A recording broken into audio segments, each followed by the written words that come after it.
guiding us through Kabbalat Shabbat this evening. We'll get to hear from more of them during Mariv this evening. And a special welcome to Bree and to Alexis and your family and friends as we kick off this wonderful weekend in your lives as each of you celebrate becoming a bat mitzvah. Monday evening will begin Rosh Chodesh Elul, the final month of our Jewish calendar.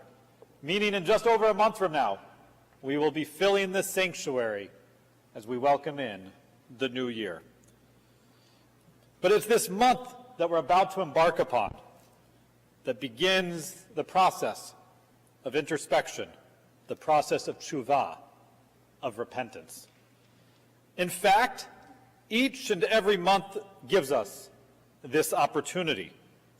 Because even the word Chodesh, month, and Chadash, meaning new, come from the exact same root, giving us the chance for renewal each and every month during the year. But it's during Elul, this final month that we're about to enter, that we dig deeper and to begin to process for ourselves how we can be the best versions of ourselves in the year to come. We begin to feel comfortable exposing our flaws and our mistakes. Each and every one of us has mistakes. That's part of being human. And in fact, it's even part of what it means for God. There's a special Torah reading that's read every single Rosh Chodesh, every single new month during the course of the year. And it includes a very unique phrase. Because in addition to the regular Rosh Chodesh offering that's offered, the Torah says there's an additional sacrifice that's offered on Rosh Chodesh as a purification offering to God. Useir izim echad lechatat v'Adonai al olat hatamid ye'aseh v'nischo. And there shall be one goat offering as a purification offering to the Lord that's offered in addition to the regular burnt offering and its libation. In fact, this is the only time that this phrase, that a purification offering for God, appears in the entire Torah. So imagine, the only time this appears in the Torah, the rabbis are about to have a field day with this. What does it mean? It's the only place that God offers a purification offering. And so they try to answer why in the Talmud. And they share the question in this beautiful midrash about the creation story. But if you remember back to the beginning of creation, God says there'll be two great lights in the sky. But then immediately continues that there'll be one greater light and one lesser light. So in the midrash, the moon questions God, saying to God, is it possible for two kings to wear one crown? And God replies to the moon, make yourself smaller.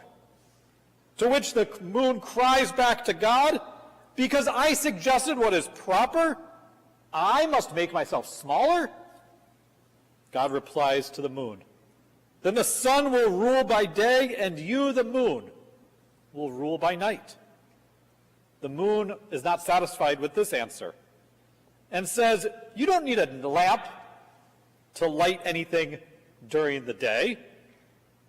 So God responds to the moon that the people of Israel will count their days and months and years by you. And the moon still replies to God, no, because that's impossible, because the sun is what's needed to set the seasons of our year. After seeing that the moon could not be consoled, God says, bring an atonement for me, by making the moon smaller. That's what it means that there's a purification offering for God each and every Rosh Chodesh. That God realized there was a mistake. And so God uses this purification offering to atone for that mistake to the moon. And we read it, reminding ourselves about this incident in the rabbi's mind in this midrash, each and every Rosh Chodesh.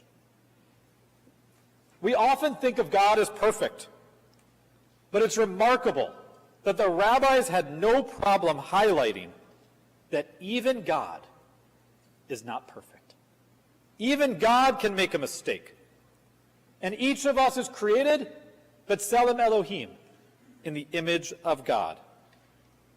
So what does it mean then for us to follow God's example of tshuva, of repentance, of acknowledging a mistake and then doing something about it? As each of us prepare in just a couple of days to usher in the month of Elul, let us use this month to focus on our actions so that when we enter this sanctuary in just over a month from now, that the process of tshuva is not just beginning, but in fact it's almost complete. Because each month we're reminded, mistakes are part of our lives. The goal is not about ridding every single mistake from how we behave, but rather, just as God highlights, the key is what do we do after we realize acknowledging a mistake is made, and how do we treat those we harmed? Shabbat Shalom.